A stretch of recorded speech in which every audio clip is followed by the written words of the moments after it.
नमस्कार, मैं हूं रूपाली और आप सभी का स्वागत है शहरी समाचार में। चलिए बात करते हैं आपके अपने शहर की मुख्य खबरों के बारे में। अगर ये पर्चियां कायम रहेंगी तो भाई साहब भगवान धनी है इस राजस्थान पर।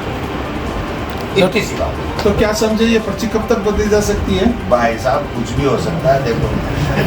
सर आप ये शुभचिंतक के रूप में बोल रहे हो, मतलब क्या है? वैसे मैं राजस्थान की जनता के हित में बोल रहा हूँ कि उनको थोड़ी तकलीफ हो, करंट लगे, उनको थोड़ा गुस्सा आए, वो लोगों का काम करें, क्योंकि 5 साल तो यही रहने हैं, बीजेपी रहनी है। तो जब बीजेपी रहनी है तो काम होना चाहिए जनता का, तो इसलिए बोलता हूँ मैं। तो बाकी देखो जो चीज़ मैं बोलता हूँ फिर हो आ जाती है आगे।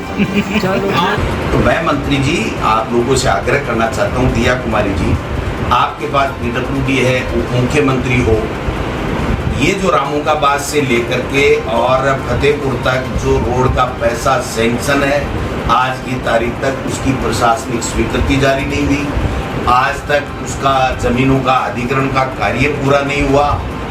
आप किस मुंह से सीकर में आके रोजाना बिस्किट चाय पी के जाते हो, बिस्किट खा के जाते हो?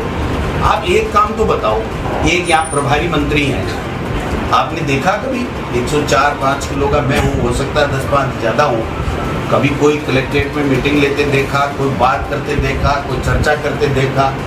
ये 350 करोड़ का प्रोजेक्ट हम नानी का पानी का ये कर देंगे, वो कर देंगे, कर दिया। जमीनों के अंदर गलत काम करके मचाया है, उसकी अगर आप जांच कराओ, आपने जरा भी हिम्मत है, अगर हम में से कोई निकलेगा तो दोषी निकलेंगे तो हम जेल जाएंगे, हमें कोई तकलीफ नहीं है 1 इंच भी। लेकिन आप कराओ तो सही, खाली ये सस्पेंस क्रिएट करना उन लोगों ने, कौन जमीन के धंधे करता था, कौन नहीं करता था। जिसमें दम है वो सभी धंधे करते, कोई न कोई करता ही होगा। आप नहीं करते हो, आपकी मर्जी की बात है। भाजपा ने डॉक्टर श्यामा प्रसाद मुखर्जी का बलिदान दिवस एवं आपातकाल के काले अध्याय को 50 वर्ष पूर्ण होने पर काला दिवस बुधवार को मनाया। कार्यक्रम में लोकतंत्र सेनानियों का सम्मान किया गया। कार्यक्रम के मुख्य वक्ता उप मुख्यमंत्री दिया कुमारी रही और मुख्य अतिथि नगरीय विकास एवं स्वायत्त शासन मंत्री झाबर सिंह खर्रा थे। कार्यक्रम की अध्यक्षता जिला अध्यक्ष मनोज बाटर ने की। कार्यक्रम नेहरू पार्क के पास स्थित गोविंदम भवन में हुआ। मुख्य वक्ता के रूप में बोलते हुए उप मुख्यमंत्री दिया कुमारी ने कहा कि 25 जून 1975 को इंदिरा गांधी ने संविधान की धज्जियां उड़ाते हुए आपातकाल देश में लागू करवाया था। उस समय निर्दोष लोगों को जेल में डाला गया था और अमानवीय यातनाएं दी गई थी। देश की जनता आपातकाल को भूल नहीं सकती और न ही कभी कांग्रेस पार्टी को माफ करेगी। उन्होंने कहा कि प्रधानमंत्री नरेंद्र मोदी को धन्यवाद देती हूं कि उन्होंने कांग्रेस द्वारा लगाए गए आपातकाल के बारे में जनता को जागरूक करने का काम किया है। UDH मंत्री झाबर सिंह खर्रा ने कहा कि भाजपा के संस्थापक रहे डॉक्टर श्यामा प्रसाद मुखर्जी का बलिदान दिवस और आपातकाल के दिन को काला दिवस के रूप में मना रहे हैं। कहा कि जिस कांग्रेस पार्टी ने देश में आपातकाल लगाने का काम किया था, न्यायपालिका का दुरुपयोग संविधान को कुचलने का किया, वही कांग्रेस आज संविधान की दुहाई देने में लगी है। जिला अध्यक्ष मनोज बाटर ने अतिथियों के सम्मान में स्वागत भाषण दिया। उन्होंने डॉक्टर श्यामा प्रसाद मुखर्जी के बलिदान को याद किया और आपातकाल के 50 वर्ष पूरे होने पर इसे काला दिवस के रूप में मनाने के बारे में विस्तार से अपने विचार व्यक्त किए। पूर्व सांसद स्वामी सुमेधानंद सरस्वती ने कहा कि इंदिरा गांधी ने आपातकाल लगाकर जनसंघ के नेताओं को जेलों में डालने का काम किया। विरोध करने पर जनसंघ के कार्यकर्ताओं पर लाठी बरसाई गयी। कार्यक्रम में धोद विधायक गोवर्धन वर्मा, खंडेला विधायक सुभाष मील, पूर्व जिला अध्यक्ष महेश शर्मा, इंदिरा चौधरी, पवन मोदी, मनोज सिंघानिया, पूर्व विधायक रतनलाल जलदारी, राजकुमारी शर्मा, KD बाबर, किसान मोर्चा के पूर्व प्रदेशाध्यक्ष हरिराम रणवा, श्रवण चौधरी, सुनीता रणवा, गोविंद विजारनिया, डॉक्टर निमिषा गौड़ आदि ने भी संबोधित करते हुए आपातकाल के काले इतिहास के बारे में बताया। कहा कि आपातकाल देश में काले अध्याय के रूप में जाना जाता है। कार्यक्रम में आपातकाल के समय जेलों में जाने वाले लोकतंत्र सेनानियों का सम्मान किया गया। अतिथियों सहित भाजपा पदाधिकारियों ने शोल, माला व श्रीफल देकर लोकतंत्र सेनानियों को सम्मानित किया। उप मुख्यमंत्री दिया कुमारी ने कहा है कि जिले को धार्मिक नगरी के रूप में विकसित करने का काम भाजपा सरकार कर रही है। कहा कि खाटू श्याम जी में कॉरिडोर के लिए 80 करोड़ रुपए सरकार ने दिए। 155 करोड़ रुपए से अधिक राशि राज्य सरकार ने जिले में सड़कों के लिए स्वीकृत की है। शेखावाटी में हवेलियों के संरक्षण की दिशा में सरकार काम कर रही है। उन्होंने कहा कि सीकर जिले के विकास के कार्य में सरकार द्वारा कोई कमी नहीं रखी जाएगी।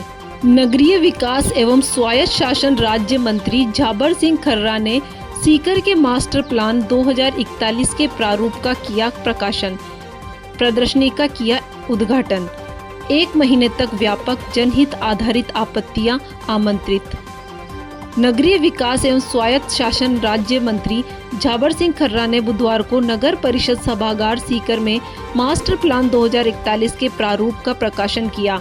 इस अवसर पर मास्टर प्लान पर आधारित प्रदर्शनी का भी आयोजन किया गया, जो आमजन के लिए खुली रहेगी। प्रदर्शनी का अवलोकन कर शहरवासी आगामी 1 महीने तक जनहित आधारित आपत्तियां दर्ज करवा सकते। इस दौरान यूडीएच मंत्री झाबर सिंह खर्रा ने कहा कि मास्टर प्लान 2041 के लिए आगामी 1 महीने तक जनहित आधारित आपत्तियां आमंत्रित की गई है। इन आपत्तियों का निस्तारण व्यापक जनहित को ध्यान में रखकर किया जाएगा। उन्होंने स्पष्ट किया कि शहरवासियों से प्राप्त सकारात्मक सुझावों पर गहन मंथन किया जाएगा, किंतु व्यक्तिगत लाभ से संबंधित आपत्तियों पर विचार नहीं किया जाएगा। उन्होंने शहरवासियों से सक्रिय सहयोग और सकारात्मक सुझाव देने का आह्वान किया, ताकि व्यापक जनहित में कार्य हो सके। इस अवसर पर राज्य मंत्री खर्रा ने मुख्यमंत्री स्वनिधि योजना की लाभार्थी लक्ष्मी सरोज जमन चुंकली पुतली को 10,000 रुपए के चेक भी वितरित किए। उन्होंने नगर परिषद सभागार में आयोजित मास्टर प्लान 2041 प्रदर्शनी का विमोचन एवं मास्टर प्लान के मानचित्रों की प्रदर्शनी का उद्घाटन भी किया। नगरीय विकास एवं स्वायत्त शासन राज्य मंत्री झाबर सिंह खर्रा ने अपने संबोधन में कहा कि सीकर शहर के नागरिकों को यह योजना जन सहभागिता से पूर्ण होगी और इसमें आमजन के सुझावों को भी शामिल किया जाएगा। उन्होंने कहा कि काफी लंबे समय से सीकर के विकास के लिए मास्टर प्लान तैयार करने का कार्य प्रगति पर था। हमारा उद्देश्य यह था कि इस योजना का प्रकाशन वर्ष 2024 में ही कर दिया जाए, लेकिन कुछ विधिक कारणों से इसमें विलंब हुआ। सभी पक्षों से गहन विचार विमर्श के उपरांत आज इसका अंतिम प्रारूप आप सभी की उपस्थिति में प्रकाशित किया जा रहा है। उन्होंने कहा कि बिना नियोजित विकास के अनेक प्रकार की समस्याएं जन्म लेती है। सामाजिक कार्यकर्ता, गो सेवक और पर्यावरण प्रेमी स्वर्गीय योगेश बागड़ी की तृतीय पुण्यतिथि के अवसर पर 2 जुलाई बुधवार को CR मेना मैरिज गार्डन राधा किशनपुरा में एक विशाल स्वैच्छिक रक्तदान शिविर का आयोजन किया जाएगा। यह आयोजन योगेश बागड़ी स्मृति संस्थान एवं फूले ब्रिगेड द्वारा सर्व समाज के सहयोग से किया जा रहा है। फूले ब्रिगेड के जिला अध्यक्ष सुनील घोराना ने जानकारी देते हुए बताया कि रक्तदान शिविर की तैयारियों को लेकर विभिन्न सामाजिक संगठनों और सर्व समाज के प्रतिनिधियों की आम सभा आयोजित की गई। इस दौरान शिविर के पोस्टर का विमोचन भी किया गया। आम सभा को फूले ब्रिगेड के प्रदेश अध्यक्ष जयप्रकाश सैनी, प्रदेश सचिव प्रेम सिंह, संभाग प्रभारी नरेश तारा, ब्लॉक कांग्रेस अध्यक्ष राजेश सैनी सहित कई वक्ताओं ने संबोधित किया और रक्तदान के महत्व को रेखांकित किया। वक्ताओं ने कहा कि रक्तदान एक महान सेवा है जो जीवन को बचाने में सहायक बनती है। 50 से अधिक बार रक्तदान कर चुके सुनील घोराना ने बताया कि पुरुष प्रत्येक 3 माह में और महिलाएं 4 माह में एक बार रक्तदान कर सकती है। 1 यूनिट रक्त से 3 लोगों की जान बचाई जा सकती है।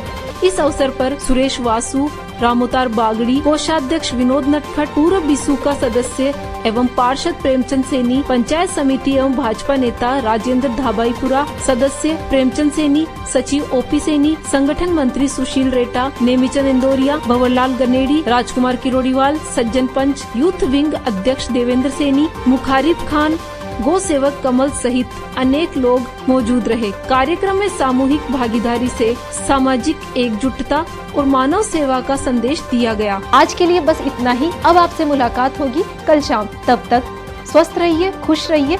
नमस्कार।